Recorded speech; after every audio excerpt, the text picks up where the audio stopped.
ব্রাহ্মণবাড়িয়ার সরাইল উপজেলা নির্বাহী অফিসার মোহাম্মদ মোশাররফ হোসাইনকে আনুষ্ঠানিক বিদায় সংবর্ধনা দেওয়া হয়েছে।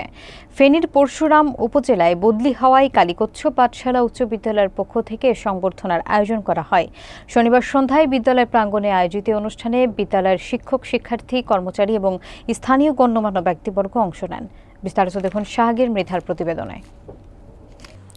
ব্রাহ্মণবাড়িয়ার সরাইল উপজেলা নির্বাহী অফিসার মোহাম্মদ মোশাররফ হোসাইনকে বদলিজনিত কারণে ফেনীর পরশুরাম উপজেলায় যোগদানের পূর্বে বিদায় সংবর্ধনা প্রদান করা হয়।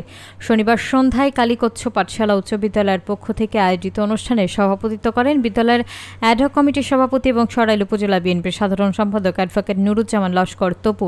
অনুষ্ঠানে প্রধান অতিথি ছিলেন বিদায়ী ইউএনও মোহাম্মদ মোশাররফ হোসাইন।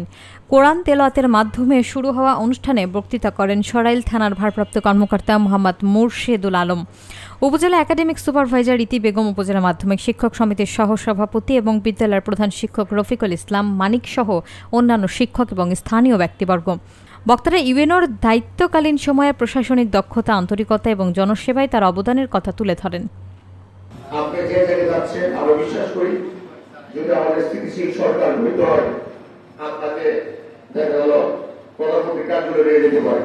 সেই ক্ষেত্রে কিন্তু আমরা স্কুলের উন্নয়নের জন্য সবকিছু কর্মকাণ্ডের জন্য সকলের উন্নয়নের আমরা পেরেছি।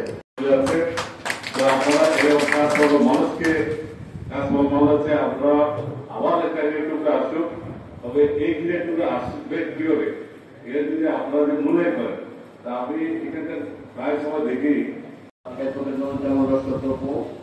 প্রধান অতিথি হিসেবে উপস্থিত আছেন অত্র বিদ্যালয়ে, অত্র উপজেলা, সরাইল উপজেলা সুযোগ্য আমাদের কালীগঞ্জ পাঠশালা হাই স্কুল আছে। কালীগঞ্জ পাঠশালাকে আমার একটা বিভাগীয় কমিশনার স্যারের অফিস থেকে নিয়োগ দেওয়া হচ্ছে। তো ওইখানে আমাকে একটা কাজে রাখে, মানে আমি অনেক চেষ্টা করছি ছোটার জন্য, আমি কোনোভাবে ছুটতে পারিনি। শেষ পর্যন্ত আমি 6 ঘন্টার কাজ 2.5 ঘন্টায় আমি শেষ করছি। 6 ঘন্টার কাজটা আমি 2.5 ঘন্টায় শেষ করছি। এবং আমি সবসময় শিক্ষক, শিক্ষা প্রতিষ্ঠান এইগুলোর প্রতি আমার একটা বিশেষ গম্ভীরতা কাজ করে আমি চেষ্টা করি সবসময় শিক্ষক, শিক্ষা প্রতিষ্ঠান এইগুলোর দিকে বিশেষ একটা নজর রাখতে।